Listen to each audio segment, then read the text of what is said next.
cases that were identified and how were they resolved.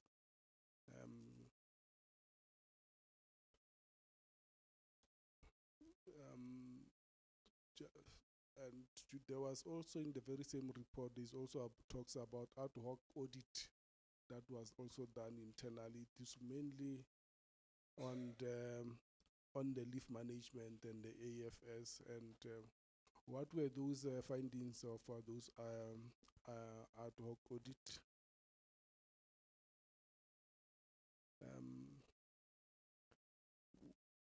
Then page 11 of the same report talks about that on fleet management, that you actually planning to maintain 45 vehicles, and but 10 was actually disposed, and the target was never revised. And yeah, I think just the last thing from my, oh no, it should be the second last. And on the first quarter report, the HR policies were not implemented. You then suggested that you're actually referring it to the second quarter. What assurance are you actually giving us that you will not necessarily also defer them back? The assurance that you are going, that you will make sure that those HR policies gets implemented in the second quarter, because we want to have that assurance, so that there's no any other delays. Yeah, the last thing from myself, it's on internal audit. I remember I spoke about it. You actually sitting at 70%, but you were unable also to implement recommendations of audit committee, and one would want to understand what were the reasons for you not doing that. But equally, also on the risk committee, some of them were not implemented. It's also a worrying factor, because these are some of the internal control measures. Otherwise, we would not be able also to get the clean audit. Thank you very much.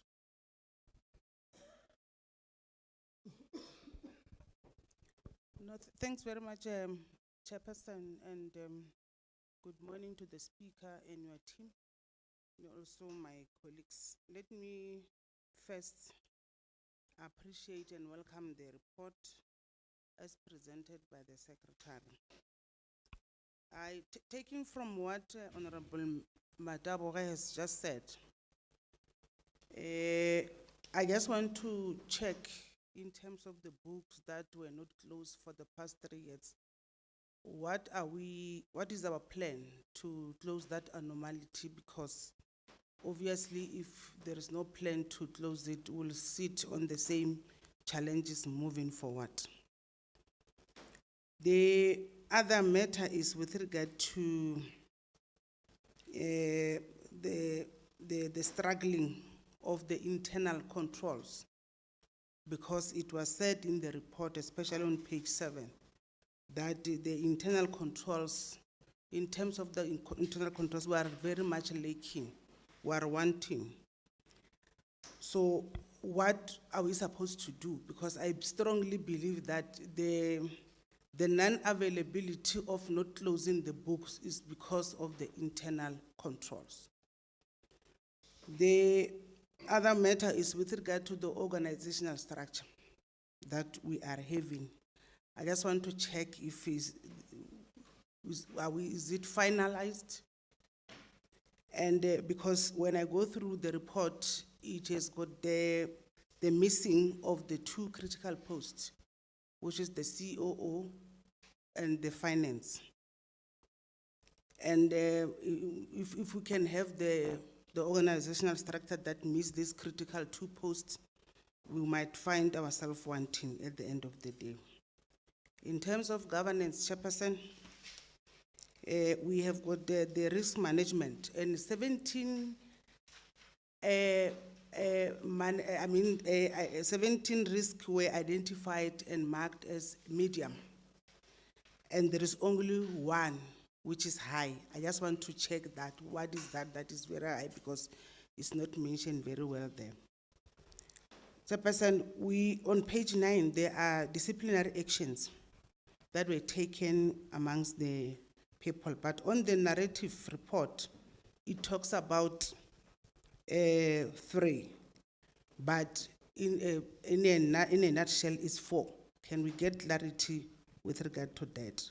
And if those members or people that were on suspension is for how long? Are they being paid or what? On the page 10, especially on the member safety, I want to check what is the state of the security in the legislature. Are we all safe according to the legislature? The other matter is with regard to program 3, which is the legal services. I don't see any program or any plan that is there to assist members in the committees with regard to the legal service. There is no proactive action to the committee, with the exception of when we want to ask something. But with regard to the general or overall services that we are supposed to receive as the committee, it's not there. On the first quarter, Chairperson, I acknowledge and appreciate that we are not doing bad. We are not underspending much, but I want to encourage that those in terms of the percentage that we have not yet received the maximum percentage, we need to improve on that. I'm just worried about the internal audit actually. Our internal audit is not doing very well. And in terms of the percentage, when we give the percentage, Chairperson, I think we must be given absolute number, not 100%, or so that even as the committee, we need to check the exact, if it's 100%, we need to check as to from which number in terms of the absolute number. The policy, the HR policy, Honorable Matebo has covered me in terms of those policies that, especially HR policies that are not implemented. On the ICT, it's 98%, is very good. But I will appreciate if we can have 100%, because if the system, especially that deals with the chamber of the system, is not 100%, it leaves much to be desired. So we will need to go to 100% so that we are able to be sure of the system that we are having. The program number 3, which is the parliamentary services, especially on the resolutions, I'm happy because we are tracking our resolutions very well. We need to keep it up in terms of tracking those services. I know that you know that I will not have finished this meeting without talking about the tree that is growing under the roofing. I'm happy I saw it. We are appreciating that, which means we are tracking our resolution. Thanks very much, Chairperson. Thank you very much. Honorable Malapo. Thanks very much, Chair, and greetings to Honorable Speaker, Dr. Makrupeta, and the Secretary and the leadership.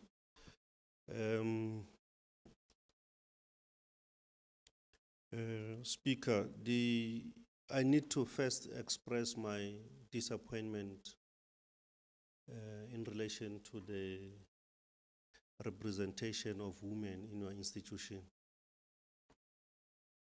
I'm looking here in front, I only see men, and there is only one woman. When this 7th administration took effect, we all congratulated you as a woman speaker and a woman premier, Dr. Poppy. But then we can see in many departments, including the legislature, representation of women is worrisome. And then we want to encourage you, Speaker, going forward, even if you don't find women, just find ones that you can develop. We cannot have the team of men only leading the institution. The reason why you are there and we appreciate you to be there is because we want you to also think for women in the institution. The issue of 68% performance is worrisome. And we hope that now that we have got the new secretary, this financial year we're going to perform better. The issue of AG, the unqualified audit outcome that we received, it's worrisome. We already expressed our disappointment in the legislature that after many years under your leadership, Madam Speaker, we are going to be receiving unqualified audit outcome. It doesn't look good.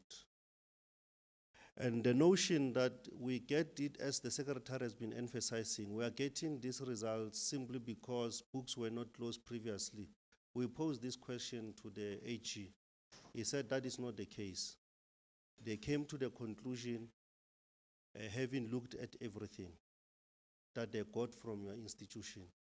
So it cannot be that books were not closed, that we arrived at this conclusion that the institution has to get unqualified audit outcome.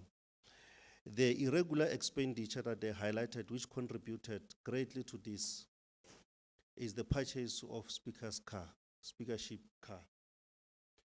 We wanted to understand what are the reasons that they got from the institution as Auditor General for us to land into this position. And the reasons were shaky, and we want you, Speaker, to take us into confidence, explain to us why did we land into this position where we purchase cars after cars and then the institution is causing brouhaha in the media. Second, the third issue on program 2, the number of HR policies that were not implemented and now deferred to the second quarter. We want to understand the impact of not implementing those HR policies. And then what are the reasons for you not implementing them? They already spoke to the remaining 8 findings of 2022, 2023, 2024 audit outcome. We want the reasons why there are constraints in finishing them. You dealt with 12, 8 is remaining. Maybe if you can tell us what is happening in terms of you closing that gap.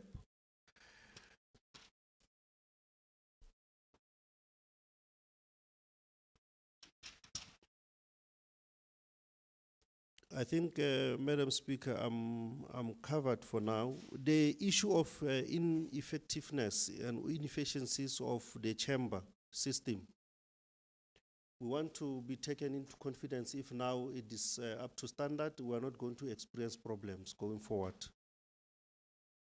That's all, Madam Speaker. Thank you. Thank you, Chairperson, and good morning, Honorable Speaker and your entourage. Some of the issues covered on different programs. I'll only zoom on the issue of the audit outcomes. Maybe let me start by posing this question to you. During the presentation, it was indicated that it is not possible to close books. I'm not sure if I heard you well, Secretary. And if I heard you well, I am asking now, what does that mean? And the other issue that you raised was that the reason why the outcome is in this position that we have today is because of the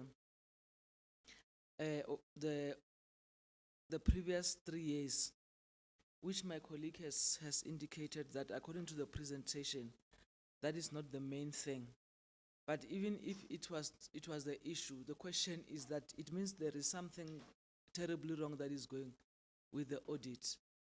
Because the last 3 years, there were 2 clean audits and one unqualified. 2020, 23, 24, 22, 23, 21, 22 years. 21, 22, it was an unqualified. So according to your presentation, it means the 22, 23 where they obtained clean audit even when the 21, 22, there were challenges. And that challenge continues clean audit even when there are some issues. I think you will relate it to what you said, that it is not possible to get to close books. But according to the summary of the presentation of the AG, he said, one, the main thing that caused the regression is non-compliance. Non-compliance.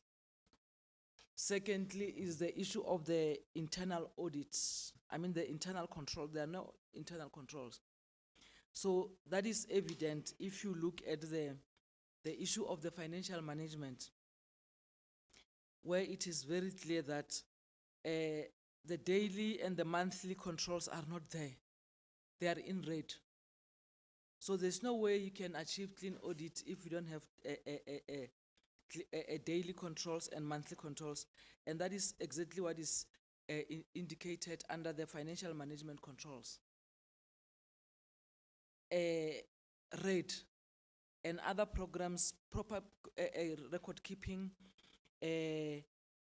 in year and year-end reporting, they are the embers. It means that they need attention. So these are some of the very little things, if maybe they are little things because we are not mentioning them, that can lead you to regress. The other thing that is also very critical I want to raise is the achievement of targets. According to the AG, you have achieved 56%. And we understand the first quarter was mainly affected by the elections preparations. But what worries is that 95% of the budget was spent. So there is a huge disparity between what we achieved and what we have spent. So that also is a cause for concern. But I emphasize that the main thing, as AG has reported, as minuted in the AG's report, is the main issue that caused the regression is the non-compliance. Hence we have the irregular expenditure of 1 million. And we believe that as a matter of procedure, maybe in the next meeting, as and when you look at the report, you will also indicate the issue of consequence management, because this irregular expenditure calls for consequence management to be implemented. Yeah, I think that on other issues have been covered. There's no need for me to repeat. Thank you. Thank you, Honorable Chairperson, and also greetings to Dr. Honorable Speaker, and also Dr. Timothy, the Secretary, and also the entourage. But let me start on some of the issues were partly covered, and I don't want to do a risk of repeating them. But if you look at the report of the resolutions, in particular, on the vetting of top management, it has been reported that out of 27 forms distributed, only 16 were received. and have been submitted to the State Security Agency for assistance. But we have 11 managers who have not yet submitted those forms. And I just fail to understand why, because you can flag the challenge here. So what are you doing with this delay by those managers? What are the consequence management applied so that this insubordinate is being abolished? And also,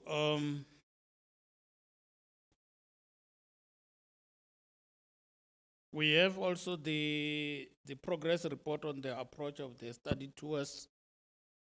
And I think when we check here, many committees like public administration, SCOPA, and oversight, for the other report we received here, we submitted this. We make a submission for the study tour, but I think it has been omitted because I also remember even the several meetings where we identify also the areas where we are going to do these study tours.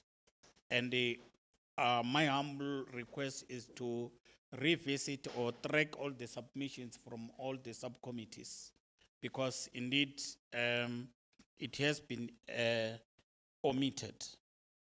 And also the delay on the 15 new houses planned to be built. But let me also, I think is for final now, the issue which has been said by 3 members here. On the other version, that one of books were not closed for the previous 3 years. Dr. Speaker, this is a critical issue and is a thorny issue. We had a meeting with the AG, and according to the AG, they are disputing that openly. And I request that if you sit down with the AG, maybe you will find each other. They are saying, according to them, all the audit reports were finalized. All, according to them. Maybe, according to their report, maybe you are referring to your own internal audit, not the AG. For the AG, they said, no problem. Everything has been completed and finalized. So they said maybe on your internal audit.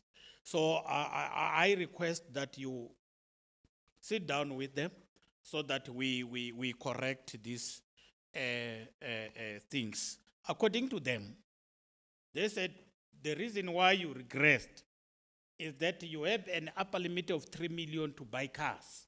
But instead of 3 million, you buy or you exceeded by 1 million to make 4 million, as they were reporting here today.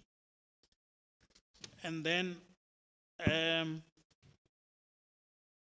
the other issue, the speaker explained it correctly on page 46 on the targets. I don't know how to agree with the other institutions in terms of the targets which depend on other people and also to be inserted here. And instead of them, if maybe the bills, like I gave an example of the bills in page 46 and other issues which you indicated, that if the other institutions are not performing those targets, it now have a negative impact on the implementation report on our part. I think we must also look at the issues, because you cannot be held responsible and accountable for things or tasks which are not on your table. I think that is a correct explanation from Dr. Speaker. So, and I think there are other things again, like if you look at the petitions and other aspects which depended on other people to do, but they are part of the target here. Yeah, I think those are the issues, and yeah, I can't even repeat the opening balance correlating with the other year, because it's already been indicated by other members. Thank you very much. Thank you very much, Honorable Member.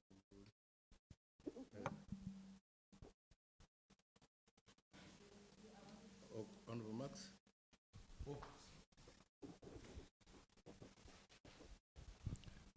Thank you, Chair. Chair, I think most of mine is more comments and here and there clarification. On page 55 for the report, it's the report by the accounting officer. And it's just a sentiment that for the members to be able to execute a legal mandate, there must be a strong and effective administration that has to play a supportive role.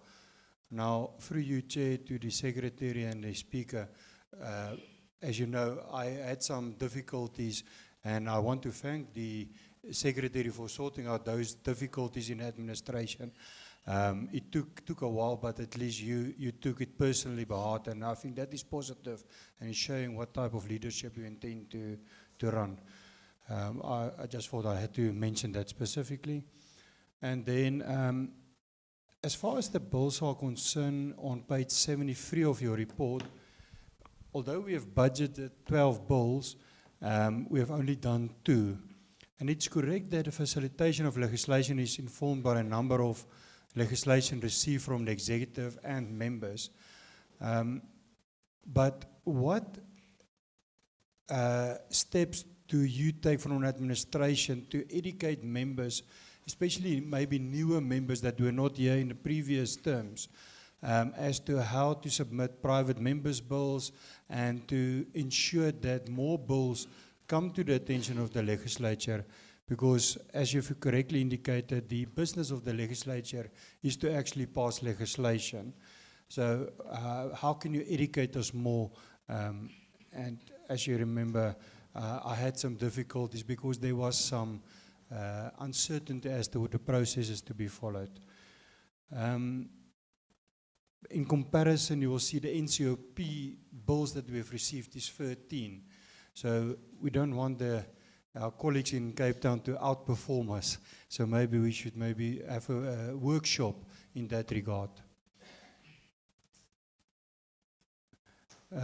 For you, Chair, the petitions, obviously we have done well. I think in this year we will do even better. I think the public confidence is growing, and I'm sitting on that committee, so I can attest to the fact that we are really trying our best to try and get solutions for all the parties involved. Lastly, I've noticed on page 78, I've seen it's 32 of your report actually, but we have been numbered 78. The Hansard reports was translated, and it's my understanding that at the end of the year, normally, we will get hard copies of that. Now, I haven't seen that so far, but I also think, through you, Chair, that we are in a, how can I say, a era where we are electronically advanced. So surely these House meetings are translated soon thereafter. I don't think you wait a year to translate it. My suggestion would be to share those Hansard translations with members, maybe on a quarterly basis, as part of this Oversight Committee's duties. That way, we can see what the records are saying, and we don't have to wait for the physical documents at the end of the year. Thank you, Chair.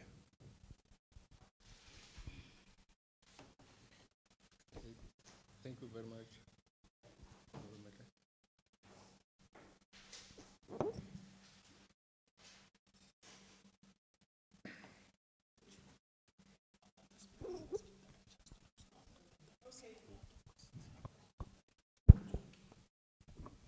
No, Chairperson, I'm sorry, man, to come back.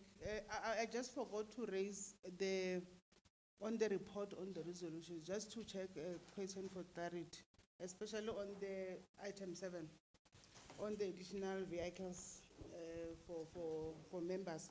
I wanted to check because most of the time when members go to oversights, they are normally using these cars. And I want to check if it's not possible for those cars to be fitted with the blue lights, because most of the time traffic officials are stopping them, and the speed of these vehicles also, I think they require that. So I want to check that, because most of the time it's embarrassing to be stopped time and again by the officials on the road. Thank you. Okay, thank you very much. Honorable Honorable Speaker.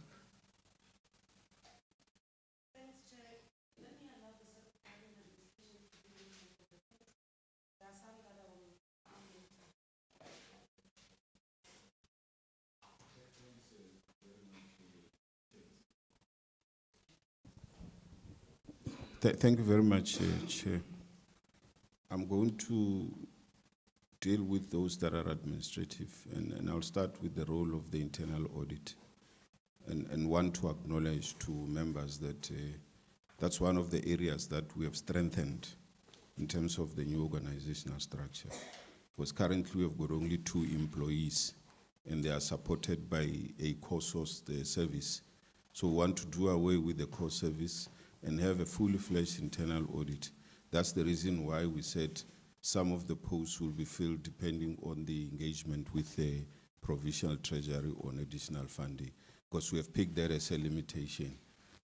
If we do not have a fully fledged audit unit, it compromises us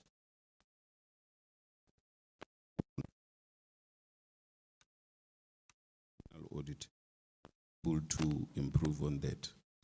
The second one, maybe I should have emphasized it more, and I'll refer to the appropriate pages. When I was presenting on the audit outcome, I highlighted that what affected the audit is 3 elements, and I'll go to them so that members can see them. But on the closing of the books, I was just sharing with members that when we were to close the books, we realized that it's going to be impossible until we first start by closing those other years. What I meant was not the AG, but our internal, that every after audit, remember, before you are audited, you submit the draft AFS. They are not final until they are audited. Once they are audited, then you use the audited financial statements to close your books. That's an internal arrangement. Now, for the 3 years, after the audit has been finalized, we couldn't go back and use the audited financial statements to close the book. They remained open in our systems. Yes, the audit is done. The AGS has done his part. But we did not go back. That's part of what we're saying, Honorable Matabo, internal controls. Because the internal controls should have told us that once the Auditor General is audited, for us to move smoothly with the new financial year, we should be able to capture those audited financial statements so that we then say we have a closing balance. So they remained without a proper closing balance as per the audited AFS. That's what we're trying to work on. Now, when we say impossible, we're not saying it's not doable, but we're saying we must invoke those internal controls. we shouldn't just take the audit outcome and just say we are closing. We must verify first and satisfy ourselves that during the period they were opened, there should have not been any transaction that occurred after audit. So that's what we're trying to do, so that we are sure that what we are putting to close is authentic and it's well verified. So that is an exercise that we would have to do internally, not the AGSA. But we're just saying it's something that was discovered by the new Chief Financial Officer, which we really commend. Let me talk to, because there seems to be a confusion. We are not saying the outcome was affected by the non-closure of the books. That is what we discovered when we want to close the 2024-2025 audit. But what affected the audit outcome? It's what sits on the paginated page 94 of the report, which is the Auditor General's report. And I just want to read that paragraph so that at least we are at one. On page 94, you will see on top, report on the audit of the financial statements. Then there will be a black bolded paragraph that says opinion. I'm not going to go to that. But below it, there is the one that says basis for opinion. And below that, that's where I want to talk to.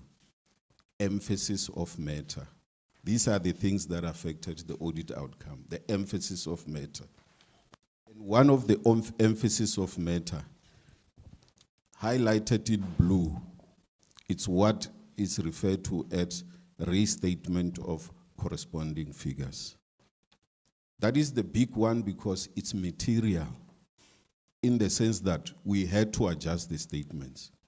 If we were not allowed to adjust the statements and they remained as they were, material as they were, would have landed on a different audit outcome. But because they allowed us, that's why the qualifying paragraph there, it's misstatement, that we were allowed to correct the prior errors.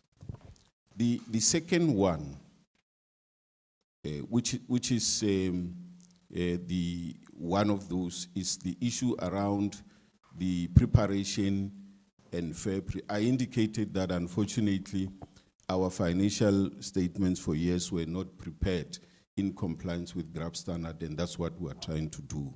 And that would be one of those compliance issues which I highlighted. So I'm just giving those few examples to say, we are not saying the opening of the books affected the audit. We agree with the AGSA to say the misstatement and the non-compliance are the main contributing factors. But I must also indicate that on the non-compliance, specifically on performance management, it is just unfortunate that we did not agree with the AGS because it was more of a matter of interpretation.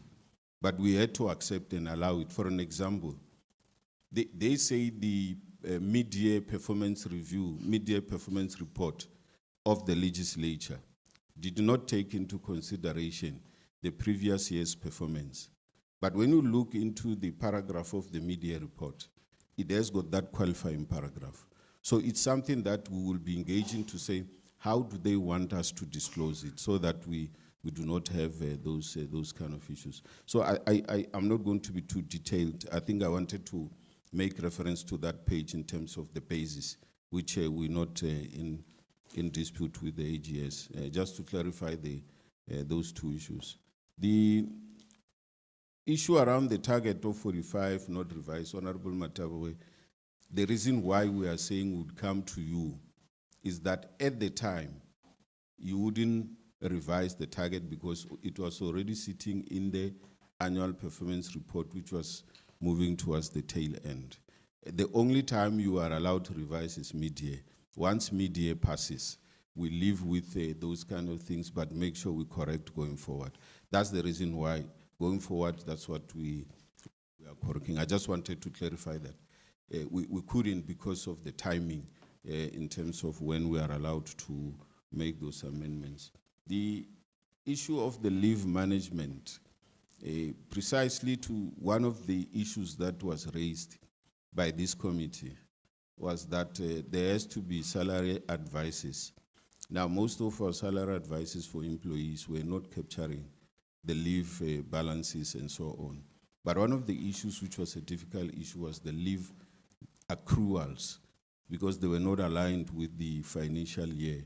So that's a matter that we have picked up, and that's a matter we have corrected to say that you accumulate your leaves as per the date that you were employed, and those leaves must be aligned with the financial year, because at the end of the year, we've got to disclose leave accrual because they've got a cost implication for the organization. As to the policies, yes, it is correct that the issue of the policies is a gray area. Gray area in the sense that the last time the policies were reviewed was in 2019. So we then took a posture to review not only the HR policies, but all policies, so that in this new financial year, we have got policies that have been reviewed. That is one of the issues that even the audit committee has raised. The delay is, we are done with the review, but we want to validate the policies to be in line with the legal prescripts, because once your policy is in conflict with any law, the law supersedes your policy. So we want to make sure that our policies are aligned with the principal laws that regulate that particular environment. The issue of fraud and corruption, we do have a risk management unit that is tracing any possible fraud and corruption. And what we are saying there is that we will continue to intensify the fraud and corruption as one of the risk factors that we will not close our eyes on, so as to make sure that we are able to deal with them. The deficiencies of the internal control, I think that is one other area that when we're talking about the internal audit. But what is key there is that what we have observed is that most of our policies did not have what we normally call your standard operating procedures. Standard operating procedures will tell you this is the policy of how you claim. Then it will tell you the steps that you will have to follow leading to the last stage of that particular area being attended to. So those are some of the things that we're trying to work on improve, so that all policies must, each one of them must have its standard operating procedure. The issue of the books, I think I've clarified, Chair. I won't go back to it. It's more of us internally having to deal with it. The COO's position, Honorable Metle, and the finance positions, they are there in the new structure. Maybe we can highlight to you that it's our view that the CEO is the deputy secretary.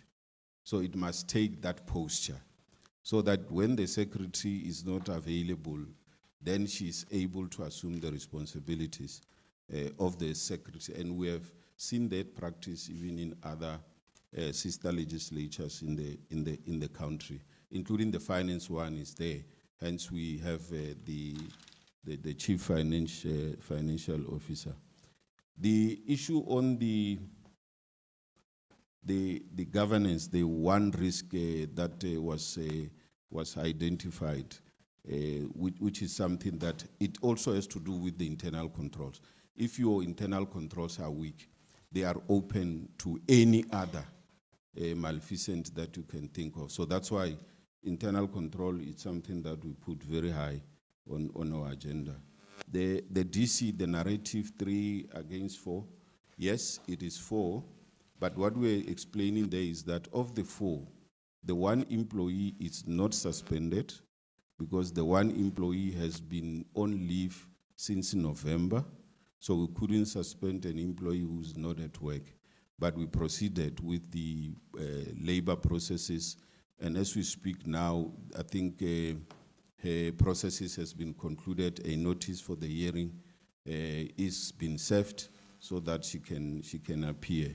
Progress on the others, we are now expecting the reports end of this week, with the initiator having to follow the due processes. Safe to say that would want to allow the investigations to be concluded, and the conclusion it's meant to be by the 30th of this month. Yes, in terms of the law, we still have to, unfortunately, pay them for their services. The longest is the one that has absconded, has not been on duty since November, and the rest of the other officials, the second longest, it's since March, and the rest of the others, it's since the end of May. So that's how long and how far those matters are sitting. Are we safe? We can indicate to yourselves that the issue of safety and security, it's multi-pronged. And I want to indicate to members that we are, in terms of the National Key Point Act, we have been identified as the national key point. And there are legal requirements that we are supposed to adhere to. Unfortunately, we are not adhering to all those requirements. It is for that reason, this year, I think towards the end of the year, working with the South African Police Services, we have managed to re-establish what is required for an NKP to have, which is your joint planning committee, which involves all stakeholders, including SAPS. The reason is that we are working with them to improve the safety and security of the legislature, which does not only talk about physical, but even the safety and security of the information that we are generating as the legislature, because it has not been safe for quite a number of time. There has been assessments conducted by SAPS, and we're given those reports. And the recommendations in those reports were never implemented. We are only beginning the implementation of those recommendations that SAPS have provided to us. And that's a matter that we're quite happy. What we can say, while we are concerned about the safety, is that we are working around the clock to make sure that those quick wins in terms of improving our safety and security are being considered and implemented without any waste of time. And we will be able to improve that situation. The issue of assistance by legal service, we have taken note of it. It's one of the improvements that we've made in the structure, where we have provided for dedicated officials whose job is to focus on supporting committees, nothing else. They won't be doing any other legal matters that are brought, like litigation, labor, and what. They will be solely dedicated to be on your side, to be able to make sure that at any given time when you need their services, they are able to assist. That's one of the things that we've incorporated into the new structure, because we believe that is part of supporting the mandate of the legislature in making sure that you do your work. We appreciate the encouragement and want to confirm that we'll definitely make sure that we improve in that regard. We'll also provide the narrative in terms of when we say 100%, so that we're able to say it's 100% made of what? If it's 5 of 5, so that we are able to see and follow. We will do that. We appreciate that that advice. Yeah, on the trees, we're still a bit worried, but we are working with the environmentalists to make sure that while we reduce the trees, we do not, compromise the environment, as you would know. The 68%, Honorable Mulapo, we agree with you, it's because that is the previous year's performance. Like you said, that we would want to see improvement.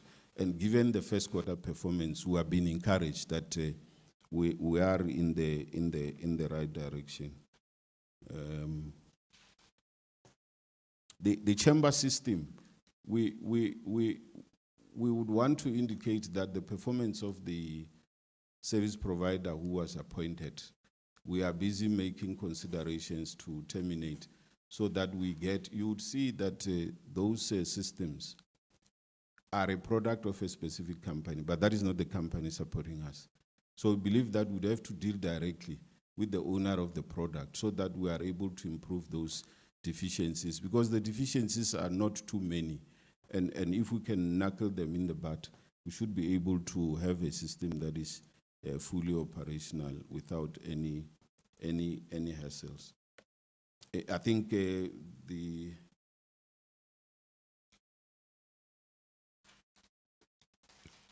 issue of the AGS, I think I've covered them. I'm not so sure if there's anything that I've left, and if there's anything that I've left, I would be assisted by members. Thank you, Chair. But if there could be anything that could be clarified specifically from the books closing, the CFO would be here to add if there would be that need. Thank you, Chair.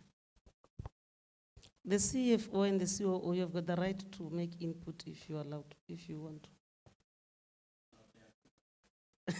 Okay.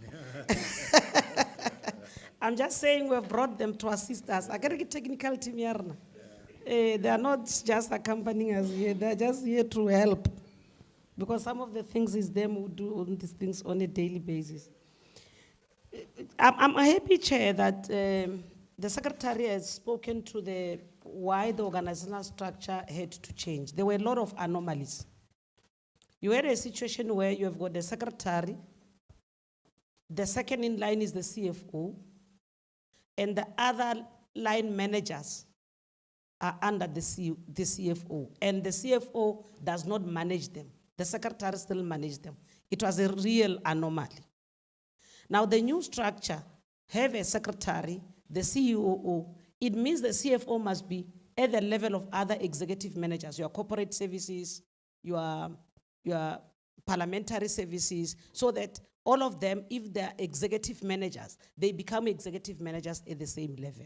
So I'm just indicating that organizational structure was trying to deal with those anomalies, which where they are now, they're in a process of saying with that organizational structure, they are now trying to look at the issues of making sure that they're able to do job evaluations and other things to ensure that as and when they appoint, they're able to appoint people at the right salaries, because another thing that was a big issue was an anomaly in terms of the salary scales, which need to be done across the board so that people are not complaining that I'm doing this job, somebody's junior to me, it's earning more salary than me while I'm a supervisor. So there were those kind of anomalies that they're working on. On the issue of the 11 officials, I don't know why the Secretary is not telling you that I told him that I want names of those officials and reasons why they don't want to be vetted. Because it means they're in wrong positions. Because the positions they're in, they're supposed to be vetted. So everybody must be able to submit and comply with the vetting process, because those positions they hold, they're supposed to be accountable to that. Indeed, we'll fast track that legal services that is required, Secretary. When we deal with Treasury on bilaterals, they've agreed to give us more money, and we'll prioritize because we know that committees are struggling with the legal units, even if in the meantime they will start sharing legal, but at least each committee must know who's the legal person that all the time, as in the committee is sitting, it's advice accordingly. Chair, Secretary says it's not the AG on the closing of books, but obviously you can't start writing a new annual financial statement when you don't have the closing balance of the previous financial year. It's something that somehow it has affected the process. And we're not blaming the AG for that. We're saying it was not happening internally. And those are the controls that we're starting to put in place so that we don't have the similar situation moving forward.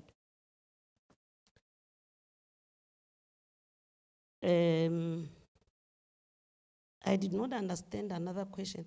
Okay, on women, Secretary or the executive managers you are appointing, it's now and the COO now and the CFO. So it means gender, it's supposed to be one key element. So that is it's a directive, it's not even a question. We're being mandated to say, let's give women the space where they're supposed to be. We agree with members who say we will consult those committees. It was raised with me, especially on the public administration. But we'll check with the other committees, especially on the international study tours, that there are those that are not included here, but they were submitted. We'll be able to give you the amended report when we've got that information. What I can share with you is the initial view was we must start with the first come, first serve.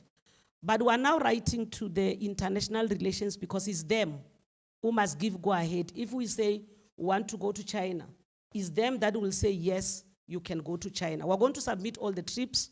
We're submitting all the trips, and we'll never identify which one will come first. So obviously, the ones that get quickly approved by the Department of International Relations, because we need them to assist with visas and other matters that they can be able to assist members. So we'll be able to make sure, and our wish is the two committees must travel this year before the end of the financial year. So we'll make sure that those committee travels in this financial year, as that is part of our APP and what we've agreed upon. We agree with you that the vehicles must be fitted with blue lights for members as and when they travel, so that their safety is guaranteed. So as well, we must indicate that on the issue of the member safety, I think we have added more security officers, which we must be able to have enough security officers as and when members are traveling, because their responsibility is to liaise with police, especially when you do oversights.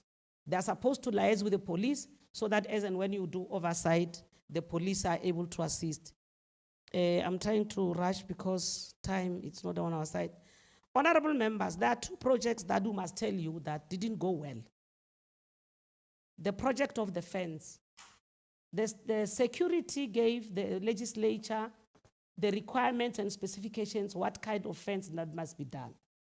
The fence is completed, but it doesn't comply because someone went to deviate when they appoint the service provider from the specifications that were given. Now the police are saying, as the national key point, this fence doesn't qualify. The second matter, which the secretary is dealing with, is the system. That system, I think it was budgeted how much? 8.5 million, if I'm not mistaken. 9 million. On the 9 million, almost 8 million has been paid off. But it looks like you have appointed Make as the service provider. Make went to Homu to find the system. Now Make, who's the service provider, does not know how the system works. And the contract was saying when the system is installed, Make is supposed to proceed with supporting the legislature to make sure that all technical queries are attended to. So now we're in a situation where the legislature must go to the real owner of the system, outside Make, because Make is not able to support that, to make that support, so that we're able to make sure that the system work to its fullest and make sure. So those are the two projects that didn't go well, but we're trying to manage them to make sure that we're able to fix. Actually, we want this system matter to be resolved before we reconvene again in the legislature, because the manner things are happening now is not right. So we hope that the secretary and his team will do that. Honorable Mlapo, the issue of irregular expenditure does not appear anywhere in the audited, in the AG report, because the issue was not in the previous financial year. The car was in the year 2025-2026. So it could not be part of affecting the report, the AG report of the previous financial year. So I'm just saying, if there is anyone who says there was irregular expenditure that affected the AG report, is not in that way, because the car was just procured when in May. Now, it's not in the previous financial year. Chair, in summary, I don't know who bought the car for me, and I will stay it in front under oath. If I have to go to the police and say it under oath, I will say so. What happened when they bought the cars that came in October? That me and the deputy speakers are driving, the one that I'm using. That car in 3 months, in February, the brakes were tampered with. I was at home at that time, I had bereavement. That problem, we discovered it when I was home. They took it to Zanin. Zanin, they said, we can't fix this thing. It has got a problem. Let's wait until we go to Polokwane. They came to Polokwane. Polokwane said, we don't know what has happened to these brakes. Unfortunately, Rena, we know this car because it was just 2 weeks after service. I convened a meeting with my office, the officer responsible for transport, to understand, to say, this car you delivered in October, but in February, it was recalled from us 6 times.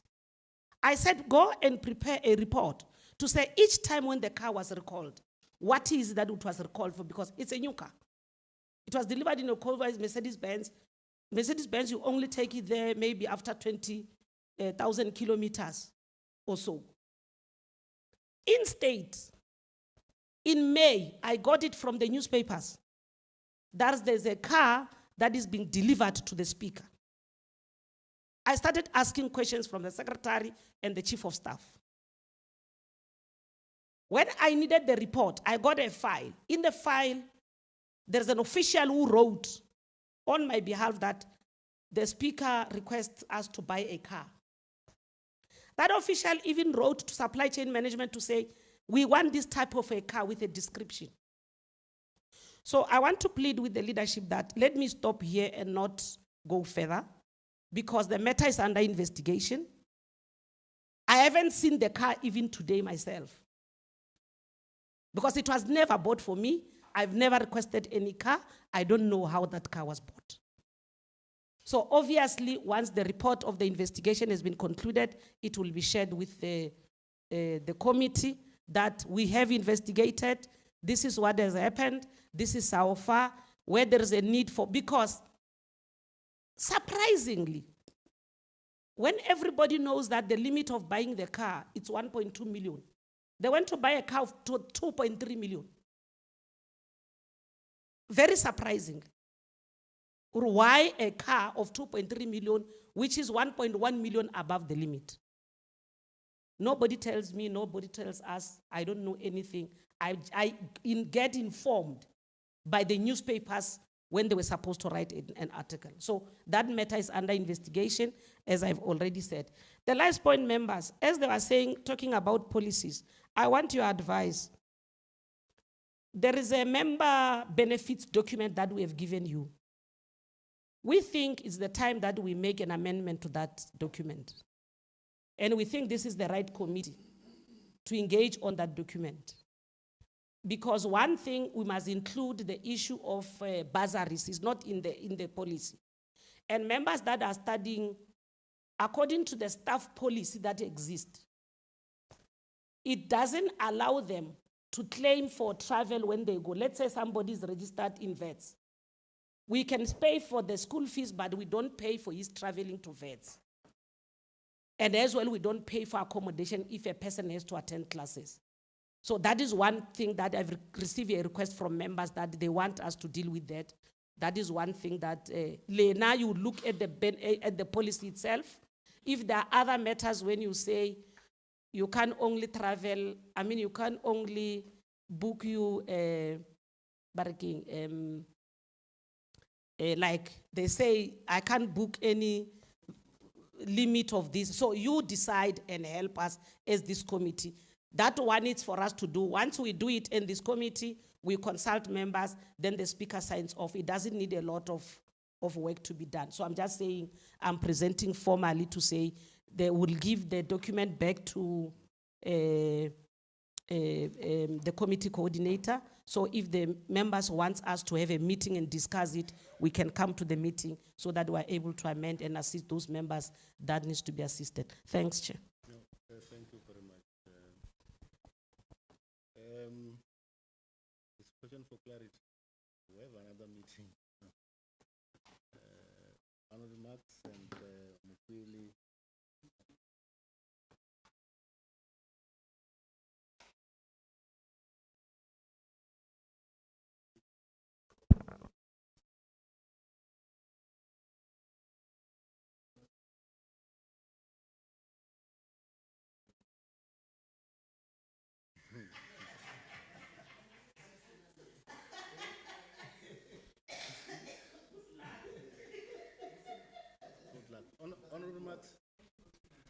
Thank you, Chair.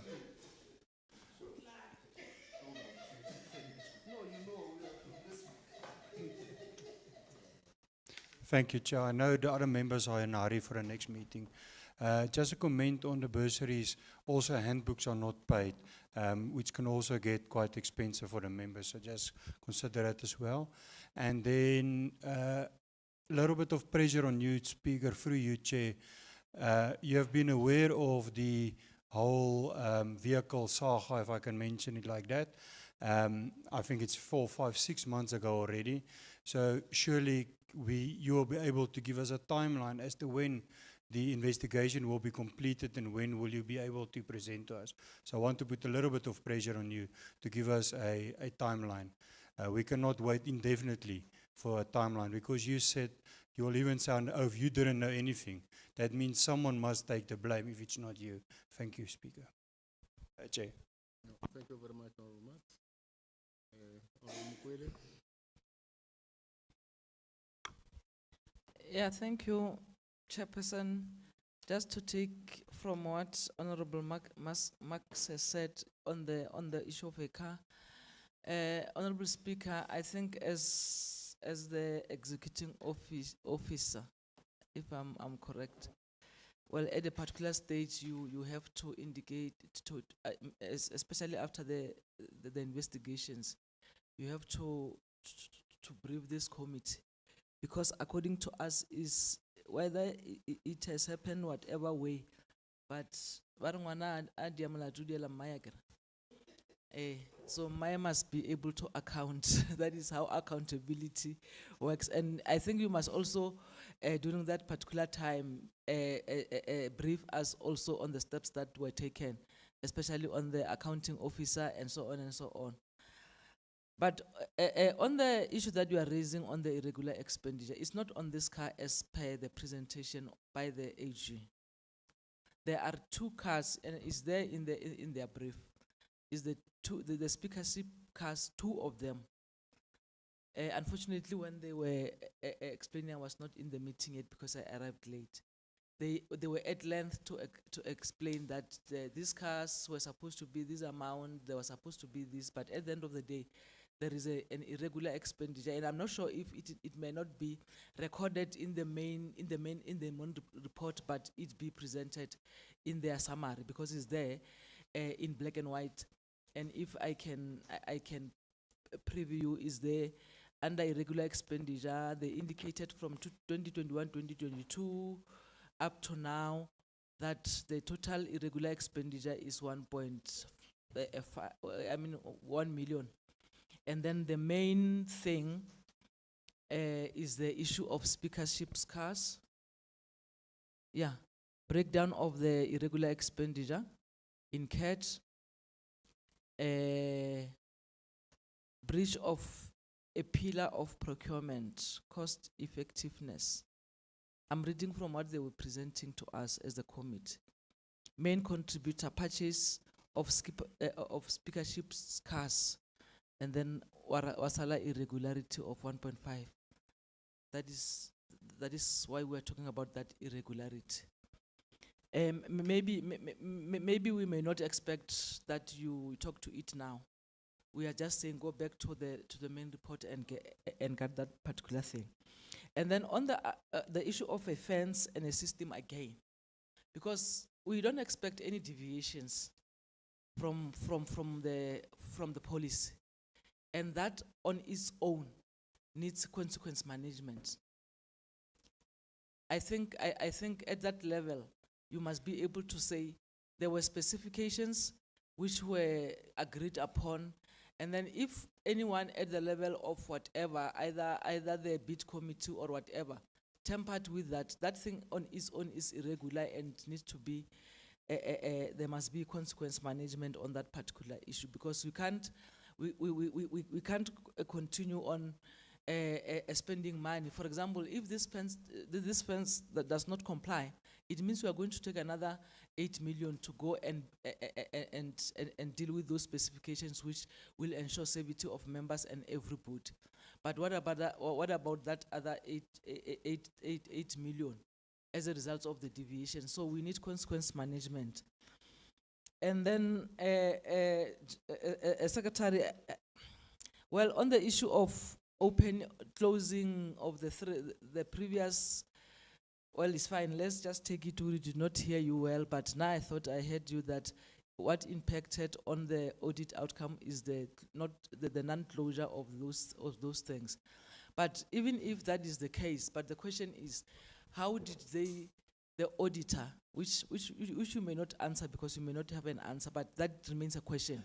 How did the AGSA gave clean audit in 2023, 2024, when 2022, 2023 was not properly closed? How did they arrive to what we were explaining, that for us to deal with this financial year, we have to close that financial years.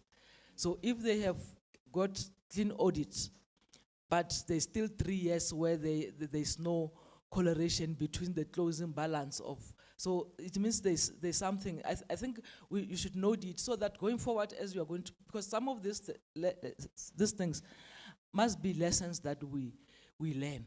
But I think you need to critically go back to say, how did 2023, 2024 got a clean audit, while 2022, 2023, the books were not closed? While 2021, 2022, the books were not properly closed? How did they come up with a closing balance to start? I think you understand. And lastly, which I think I must mention that I was provoked when you presented something about salary advice, and we are appreciating that from this committee when they said we need salary advice so that we have records of what we are earning. But still the salary advice does not talk. And when I'm saying does not talk, is that I claim for transport to so many whatever, but I can't get from the salary advice how I was paid. And I'm saying that, and Speaker will remember the other time I was going to the office and I told you that there's something that I don't understand, it's terribly going wrong. And that the salary advice was going to assist me. And I had to go to the office, but I have claimed so many kilometers, and I'm not sure about your rates. But I think last month I claimed for these kilometers, which are more or less than this, but I get the same amount. I know the rates and all those things. And indeed, when I went there, I realized that there were more than half of the kilometers which were not paid. More than half, about 1,300 and something, were not paid. They were only paying 700 and something. And then you have to say, no, this is what we have received. Go back to where you have submitted your claims, and you go there, but they said, no, but this one you have written on a wrong form, or we did not get an attachment. But I was not informed that you have your claims here. This one you have used the wrong form, come and use the correct form. Or this one you have not, we have not get the attachment, which I don't give the attachment because we know that the attachment are done administratively. But I think they must be able to alert me. This one we are struggling with getting the roll call for the meeting that you attended. Don't be surprised. So I think that area also must be looked into. So these are the issues that I just wanted, and I think Honorable Nambul, none of them needs response. Ne? No. I think that Speaker, you respond not today. Yeah. We don't have time. Maybe, Chair, just to say a small thing, if you allow me, to say we have taken note of all the things that members have said, and Secretary, if it's possible, we'll need a meeting where finance come and explain to members on how their claims are being paid. So I think I just wanted to mention that. And the other things we appreciate, it's comments that we'll take them, Chair. Thank you so much. No, thank you very much, Honorable Speaker. I think that it's more important that finance will come and explain everything to the committee. Just to tell the committee, you are not under investigations, your claims are not being investigated. There was an error. When the investigators were checking on the files, the claims stuff, by mistake, they submitted even files of members. And that matters on Wednesday, we discovered it. And we directed the files to go back immediately because there is no member of the legislature that is under investigation. But unfortunately, when those files went back, there were 3 files that would remain behind. When they check on the list, unfortunately, Chairperson was one of those. The file did not go back. And we only discovered that the files were given to one of the officials who was unfortunately not at work, and they could not go back to finance. But as we speak, the secretary has assured me that files are back. There is no member of the legislature. Your claims are not under investigations. I can assure you that. Thank you so much. No, thank you very much, Honorable Speaker, for clarity. I don't think that we have another questions. This meeting is adjourned because we are going to attend another meeting. Thank you very much, Speaker. Thanks.